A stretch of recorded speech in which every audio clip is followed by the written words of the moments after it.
नमस्कार, मैं हूँ प्रीति। स्वागत है आपका हमारे YouTube channel Pioneer of super 30 Dehradun में। मैं आज आप लोगों के साथ एक नई सीरीज के साथ उपस्थित हुई हूँ जो कि उत्तराखंड फॉरेस्टर से संबंधित है। यह एक साइंस की सीरीज है। चलिए आज हम शुरू करते हैं पदार्थ यानी मैटर से। पदार्थ हिंदी में कहेंगे और इंग्लिश में कहेंगे मैटर। पदार्थ क्या होते हैं? आइए जानते हैं पदार्थ क्या होते हैं। हम अपने चारों ओर देखने पे अनेक प्रकार की वस्तुएं पाते हैं। यह आकृति, आकार और बनावट में अलग अलग प्रकार की हो सकती है। यह सजीव और निर्जीव दोनों हो सकती है। आसपास देखने पर तो हमें अनेक चीजें दिखाई देती है, जैसे मेज हो गया, कुर्सी हो गया, जल हो गया, यहाँ तक कि रेत का एक कण भी पदार्थ है। यहाँ पे ध्यान देने योग्य एक बात है कि पदार्थ का अपना द्रव्यमान होता है, यानी कि पदार्थ का अपना मास होता है और पदार्थ का अपना आयतन होता है, वॉल्यूम होता है। पदार्थ का अपना द्रव्यमान होता है और आयतन होता है। यहाँ तक कि जो हमने अभी बात की कि रेत का एक महीन कण, उसका भी अपना द्रव्यमान है और आयतन है। अब बात आती है कि पदार्थ के कितने भाग होते हैं। पदार्थ को हम दो भागों में बांटते हैं। पहला आता है भौतिक गुणधर्म, दूसरा है रासायनिक गुणधर्म।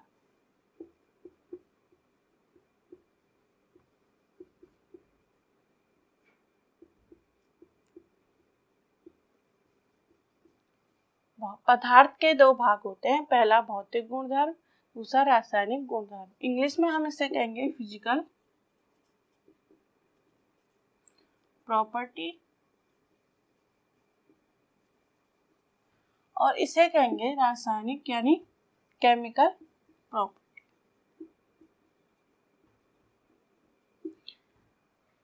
पदार्थ को दो भागों में बांटा, पहला भौतिक गुणधर्म, दूसरा रासायनिक गुणधर्म। आज हम भौतिक गुणधर्म पे चर्चा करेंगे। पदार्थ के भौतिक गुणधर्म में मुख्यतः 5 गुण आते हैं, मुख्यतः 5 बिंदु आते हैं। हम उसी पे डिस्कस करेंगे। चलिए शुरू करते हैं। हमारा पहला बिंदु है पदार्थ यानी मैटर कणों से मिलकर बने होते हैं। यह पेन है, यह एक पूरा पदार्थ है और यह छोटे छोटे कणों से मिलकर बना है, तब जाके यह एक पदार्थ है। यह हमें एक पदार्थ के रूप में मिला। पहला भौतिक गुणधर्म है पदार्थ कणों से मिलकर बने होते हैं। दूसरा हमारा गुण है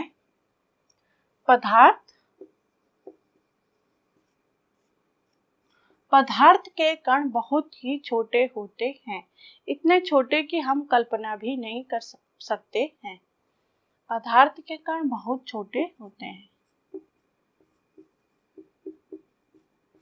या हम इसे इस प्रकार से भी कह सकते हैं कि पदार्थ के कण इतने छोटे होते हैं कि हम उन्हें अपनी नग्न आंखों से भी नहीं देख पाते हैं। चलिए इसे मैं आपको एक एग्जाम्पल लेके समझाती हूँ। हमारे पास एक बाल्टी है, उसमें हमने आधा बाल्टी वाटर का ले लिया, पानी भर लिया। उसी बाल्टी में हमने एक ढक्कन डेटॉल का डाला। फिर से हमने दूसरी बाल्टी ली और उसमें भी आधा बाल्टी पानी का भर लिया। यहाँ से पहली बाल्टी से एक गिलास पानी लेके दूसरी बाल्टी में हमने डाल लिया। इसी प्रकार हमने तीसरी बाल्टी ली और उसमें आधा पानी भर के दूसरी बाल्टी से एक गिलास पानी लेके तीसरी बाल्टी में डाल दिया। ऐसा हम करते गए, काफी लंबे टाइम तक हम ऐसा करते गए। हम महसूस करते हैं कि सभी बाल्टियों में डेटॉल की खुशबू है। बहुत थोड़ी कम मात्रा यानी एक ढक्कन डेटॉल का बहुत अधिक पानी को खुशबू दे रहा है। इससे हम यह साबित कर सकते हैं कि पदार्थ के कण बहुत ही छोटे होते हैं। बार बार डिवाइड करने पर भी वह हमें अपने गुण को दिखा रहे हैं। हमने जाना कि पदार्थ के कण बहुत छोटे होते हैं। तीसरा गुण है पदार्थ के कणों के मध्य रिक्त स्थान होता है। पदार्थ के कणों के मध्य रिक्त स्थान होता है। तीसरा गुण है पदार्थ के कणों के मध्य रिक्त स्थान होता है। इसे हम आइए इस प्रकार जानते हैं। एक एग्जाम्पल से हम इसे समझते हैं। हमने एक गिलास पानी लिया,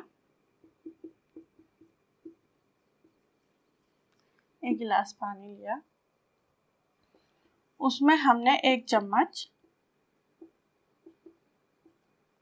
सॉल्ट का ऐड किया। कुछ टाइम पश्चात हम देखते हैं कि सॉल्ट पानी में घुल चुका है, पूरी तरह पानी में घुल चुका है। आखिर नमक कहाँ गया? नमक के कण हमें दिखाई क्यों नहीं दे रहे हैं? क्योंकि नमक पानी के दो कणों के मध्य अपना स्थान ले चुका है। नमक पानी के दो कणों के मध्य अपना स्थान ले चुका है। इसी प्रकार नमक के सारे पार्टिकल पानी के पार्टिकल के मध्य स्थान ले चुके हैं, इसीलिए हमें नमक अब दिखाई नहीं दे रहा है। इस एग्जाम्पल से हम यह समझते हैं कि पदार्थ के कणों के मध्य एक रिक्त स्थान होता है। चौथा गुण आता है कि पदार्थ के कण निरंतर गतिशील होते हैं। पदार्थ के कण निरंतर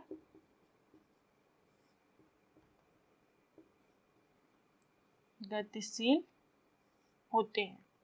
पदार्थ के कण निरंतर गतिशील होते हैं। आखिर ऐसा क्यों होता है? पदार्थ के कण गति क्यों कर पाते हैं?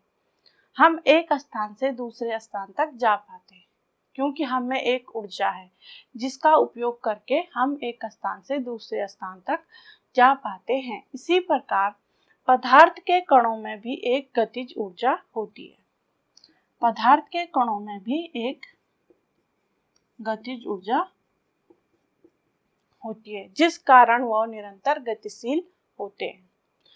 इसी के अंदर एक अहम बिंदु आता है कि तापमान का पदार्थ के कणों पे क्या प्रभाव पड़ता है।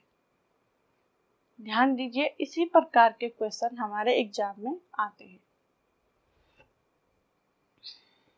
तापमान का प्रभाव, पदार्थ के कणों पे तापमान का प्रभाव। पहले मैं आपको बता देती हूँ, उसके बाद मैं आपको समझाऊंगी। पदार्थ के कणों पे तापमान का प्रभाव यह पड़ता है कि तापमान बढ़ने से पदार्थ के कणों की गतिज ऊर्जा भी बढ़ जाती है। तापमान के बढ़ने से पदार्थ के कणों की गतिज ऊर्जा में वृद्धि होती है। तापमान के बढ़ने से पदार्थ के कणों की गतिज ऊर्जा में वृद्धि होती है। चलिए इसे मैं आपको एक उदाहरण से समझाती हूँ। हम अपने घरों में दैनिक जीवन में खाना बनाते हैं। हम देखते हैं कि गरम खाने की खुशबू हमें दूर से ही महसूस होती है। खाना किचन में बन रहा होता है जबकि हमें कमरे से ही खाने की खुशबू महसूस होती है, जबकि ठंडे खाने की खुशबू हमें कमरे से महसूस नहीं हो पाती है। ऐसा क्यों होता होगा? ऐसा इसलिए होता है क्योंकि गर्म खाने का टेम्परेचर अधिक है और उसके कण अधिक गति कर पाते हैं, उनकी गतिज ऊर्जा बढ़ जाती है। और ठंडे खाने का तापमान गर्म खाने की अपेक्षा कम है, जिस कारण उसकी खुशबू दूर तक महसूस नहीं हो पाती है। उसकी गतिज ऊर्जा गर्म खाने की अपेक्षा कम है। हमने यहाँ पे जाना कि तापमान बढ़ने से गतिज ऊर्जा बढ़ जाती है, कणों की गतिज ऊर्जा बढ़ जाती है। अब बात आती है पांचवें गुण की। पदार्थ का पांचवा गुण क्या है? पांचवा गुण यह है कि पदार्थ के कणों के मध्य एक आकर्षण बल होता है। पदार्थ के कणों के मध्य आकर्षण बल होता है।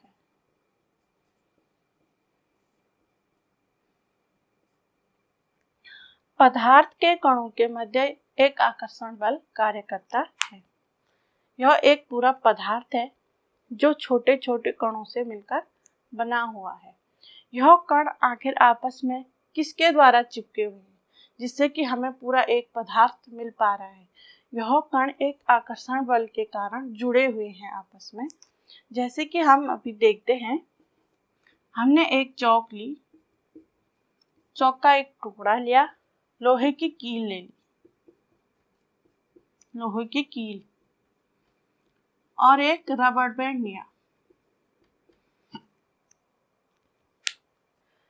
हम इन्हें तोड़ने का प्रयास करते हैं। चौक को हमने हाथ से ही तोड़ लिया तथा लोहे को तोड़ने के लिए हमें, लोहे की कील को तोड़ने के लिए हमें हथौड़े का इस्तेमाल करना पड़ा और रबड़ बैंड को हमने हाथ से ही खींच के तोड़ लिया।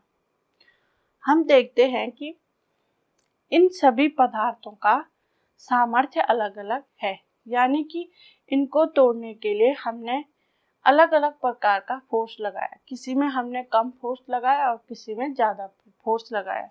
लोहे की कील को तोड़ने के लिए हमने सबसे अधिक फोर्स लगाया। इस आकर्षण बल का सामर्थ्य हर एक पदार्थ के लिए भिन्न भिन्न होता है। यहाँ पे पदार्थ के 5 गुण समाप्त हो चुके हैं। हमने अभी तक पदार्थ के 5 गुणों के बारे में जाना। आइए मैं इसी में आपको एक शब्द का अर्थ बताती हूँ, विसरण। हिंदी में कहते हैं विसरण और इंग्लिश में कहते हैं डिफ्यूजन। आखिर विसरण क्या होता है? विसरण एक क्रिया है, विसरण एक क्रिया है, एक्टिविटी है। विसरण हिंदी में कहते हैं विसरण और इंग्लिश में कहते हैं डिफ्यूजन।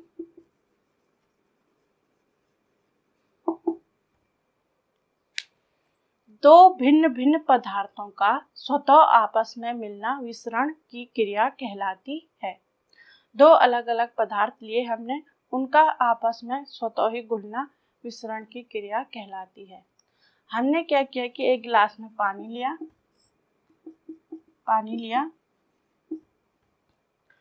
उसमें 1 चम्मच हमने चीनी का डाल दिया। कुछ टाइम बाद उसे छोड़ने के बाद हमने देखा कि उसमें चीनी स्वतः ही घुल चुकी है। इस क्रिया को विसरण का नाम दिया गया। दो पदार्थों का अपने आप आपस में मिलना विसरण की क्रिया कहलाती है। इसको मैं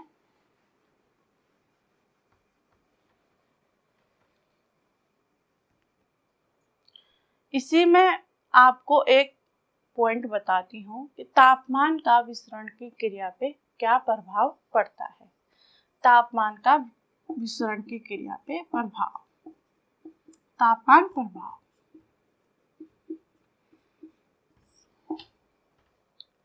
तापमान बढ़ने से विसरण की क्रिया में वृद्धि होती है। तापमान के बढ़ने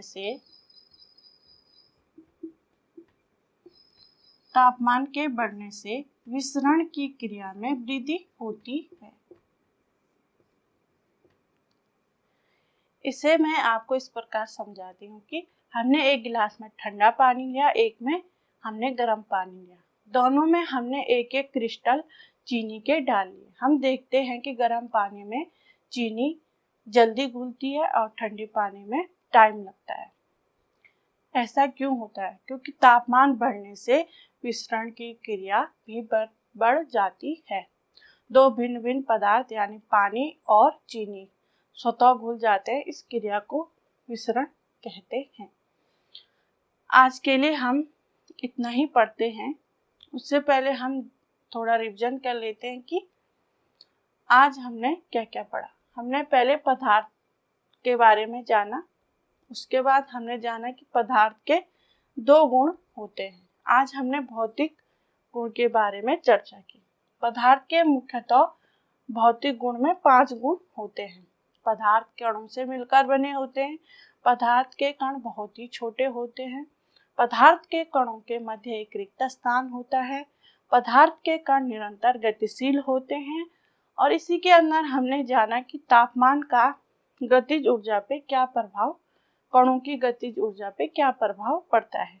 पांचवा हमने पढ़ा कि पदार्थ के कणों के मध्य आकर्षण बल होता है। ये तो थे 5 बिंदु। हमने एक क्रिया विसरण को भी पढ़ा। दो भिन्न भिन्न पदार्थों का स्वतः आपस में मिलना विसरण की क्रिया कहलाती है।